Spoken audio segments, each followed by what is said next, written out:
Magandang hapon, ako po muli si Benison Estareja at meron tayong update regarding sa ating minomonitor na si Tropical Depression Mirasol as of 5 p.m. September 17, araw po ng Miyerkules. Kasalukuyan pa rin pong nasa may kalupaan ng Northern Luzon ang bagyong Mirasol at huli itong namataan kaninang alas 4 ng hapon sa vicinity ng bayan ng Kabugao sa may Apayao. Taglay ang hangin na 55 km per hour pa rin malapit sa kanyang gitna at may pagbugso na hanggang 90 km per hour at kumikilos northwestward or hilagang kanluran sa bilis na 20 km per hour. Yung Northern and Central Luzon, base sa ating data satellite animation, ay direktang apektado na po ng malalakas na hangin at ulan dulot ng bagyong Mirasol. Habang dito naman po sa may Southern Luzon, kabilang ang Metro Manila, maging dito rin sa western sections ng Visayas and Mindanao, merong southwest monsoon or hanging habagat na unti-unting pinalalakas ng bagyo. So asahan po ang makulimlim pa rin na panahon simula ngayong hapon hanggang bukas ng madaling araw sa Metro Manila, Calabarzon, Bicol Region, Mimaropa, maging dito rin po sa Western Visayas, pababa ng Negros Island Region, and Zamboanga Peninsula. Habang dito naman po sa may Northern and Central Luzon, patuloy pa rin po ang generally moderate to heavy with at times intense rains and mga thunderstorms. Mag-ingat pa rin sa banta ng mga pagbaha at pagguho ng lupa. Base po sa pinakahuling track ng Pag-asa, inaasahang mga ilang oras pa po ay lalabas na dito sa may parting Ilocos Norte, yung coastal waters po ng Ilocos Region, ang bagyong Mirasol. At inaasahan naman mamayang gabi hanggang bukas ng umaga ay babagtasin po ng bagyo ang Luzon Strait. Nandiyan yung chance na maging isang tropical storm na or unti-unting lalakas na itong si bagyong Mirasol at lalabas naman ng ating Philippine Area of Responsibility ang bagyo bukas ng umaga papunta po dito sa may Southern China. Kanina alas 3:20 ng umaga, naglandfall po ang bagyo dito sa may kasiguran ng Aurora. Afterwards, binagtas ang Northern Aurora at malaking bahagi ng Northern Luzon. Kung mapapansin din natin, meron tayong lawak or radius na around 200 kilometers po. Layo nung sentro, papunta dun sa outer part ng bagyo. So kahit sabihin po natin na mamayang gabi ay nandito sa coastal waters ng Ilocos Norte ang bagyong Mirasol, affected pa rin po ng malakas na hangin at ulan ang ilang bahagi po ng Ilocos Region, northern portion ng Cordillera at Cagayan Province. So make sure pa rin po na updated tayo sa ating mga bulletins plus advisories and heavy rainfall warnings. Sa ngayon po nakataas pa rin ang tropical cyclone wind signal number 1 sa 14 na lugar, kabilang na dyan ang Batanes, Cagayan, kabilang na ang Babuyan Islands, northern and western portions of Isabela, maging sa may northwestern portion of Quirino at northern portion of Nueva Vizcaya. Signal number 1 din sa Apayao, Abra, Kalinga, Mountain Province, Ifugao at northern portion of Benguet, habang signal number 1 din sa Ilocos Norte, Ilocos Sur at northern portion of La Union. So sa mga susunod na oras, asahan pa rin po ang mga pagbugso ng hangin dulot ng bagyong Mirasol. So ilang lugar na sa ibabang bahagi po ng Northern Luzon, tinanggal na po natin yung wind signals at sa mga susunod pa ng mga bulletins po natin, kada 3 oras, posibleng mas mabawasan pa yung mga lugar na magkakaroon ng babala sa hangin. Pagdating naman sa mga pag-ulan, asahan pa rin po yung pinakamaraming ulan hanggang 200 mm sa susunod po na 12 oras dito po sa Cagayan Province, kabilang na ang Babuyan Islands. Ibig sabihin po, around 200 liters na tubig ulan ang ibubuhos po sa susunod na 12 oras per square meter. So mag-ingat pa rin sa banta ng mga pagbaha at pagguho ng lupa at yung mga malapit din po sa kailugan. Samantala, posible naman ng 50 to 100 mm sa dami ng ulan dito sa mga probinsya kagaya ng Isabela, Apayao, Kalinga, Abra, pababa ng Benguet at maging dito rin po sa Ilocos Norte, Ilocos Sur at La Union. Equivalent naman yan sa 50 to 100 liters ng tubig ulan per square meters sa inyong lugar. Kaya meron din tsansa ng mga pagbaha sa mga low-lying areas at tsansa din po ng pagguho ng lupa or landslide sa mga bulubundukin na lugar. Para naman sa ibang lugar po, dito sa may parting Southern Luzon, Visayas, and Mindanao, may tsansa rin po ng mga pabugso-bugsong hangin. Epekto naman po ng southwest monsoon na unti-unting pinalalakas nitong si bagyong Mirasol.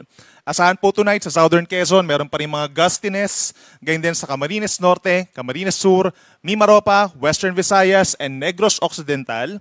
Bukas naman sa Metro Manila, paminsan-minsan malakas yung hangin. Hindi po yan dahil kay bagyong Mirasol, kundi sa habagat.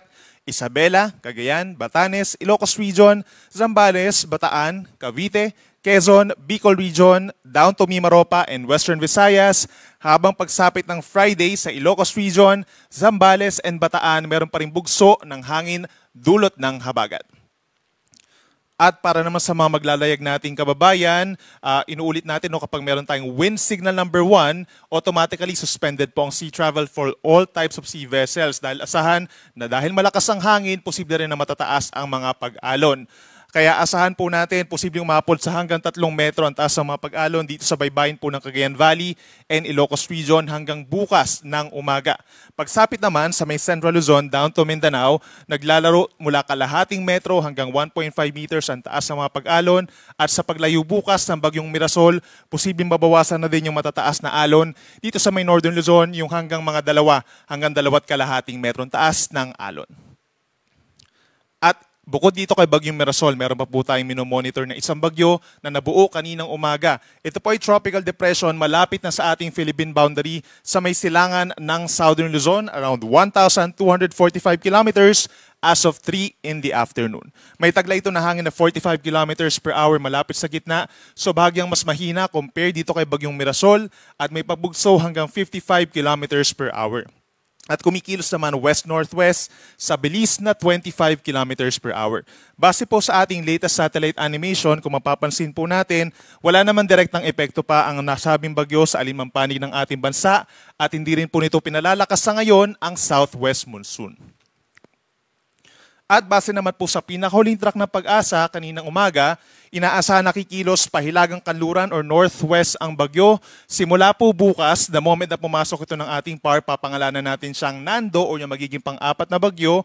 At simula po nga bukas hanggang sa Sabado, northwestward ang pagkilos ito dito sa may Philippine Sea. Pagsapit naman po ng Sunday hanggang possibly Tuesday, ay kikilos naman pa westward or pakanluran ang bagyo. Sa susunod na 3 araw, nandyan po yung chance na maglakas pa ito bilang isang tropical storm and severe tropical storm. Then pagsapit po ng Linggo hanggang Martes, ay hindi rin natin inaalis yung chance na lalakas pa ito bilang isang typhoon and worst case scenario, super typhoon. Kung kikilos po ito pa westward, pagsabit po ng late Monday or early Tuesday, ay pinakamalapit ito sa may extreme northern Luzon and most likely magkakaroon tayo ng mga wind signals sa Batanes and Cagayan provinces and some nearby provinces pa. Patuloy na magantabay sa ating mga updates, posible pang mabago yung track at yung scenario natin regarding sa bagyong tatawagin nating si Nando. At para naman sa mga nagtatanong kung ano nga bang weather natin bukas, sa paglabas nitong si Bagyong Mirasol dito sa may Luzon Strait, may mga lugar pa rin na makulimlim ang panahon at taasahan yung mga light to moderate rains, kabilang ng Batanes, Cagayan, parts of Cordillera Region at malaking bahagi ng Ilocos Region. Sa ibang banda naman, merong southwest monsoon pa rin sa may Zambales, Bataan at Occidental Mindoro.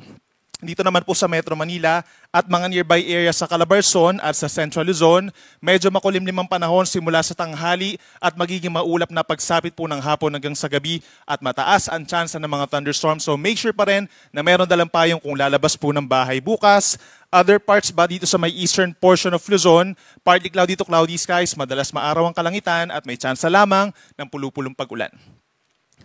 At sa bandang Visayas, particularly itong western sides, Iloilo, Antique, Aklan, hanggang dito sa may Palawan, asahan din po ang makulimlim na panahon, epekto ng southwest monsoon, light to moderate with at times heavy rains po. So make sure na meron dalang payong ang natitirang bahagi ng Visayas at malaking bahagi ng Mindanao. Asahan pa rin bukas ang partly cloudy to cloudy skies, may chance na mainit pagsapit ng tanghali hanggang 32 to 33 degrees Celsius at sa bandang hapon hanggang sa gabi maraming lugar po dito sa may Visayas and Mindanao magkakaroon ng mga pulupulong pag-ulan at mga localized thunderstorms. At yan muna ang latest mula dito sa Weather Forecasting Center po ng Pag-asa. Ang next update natin regarding kay Bagyong Mirasol ay mamayang alas 8 ng gabi at dun sa ikalawang bagyo, Tropical Depression na magiging Nando at 11 in the evening. Ako muli si Benison Estareja, mag-ingat po tayo.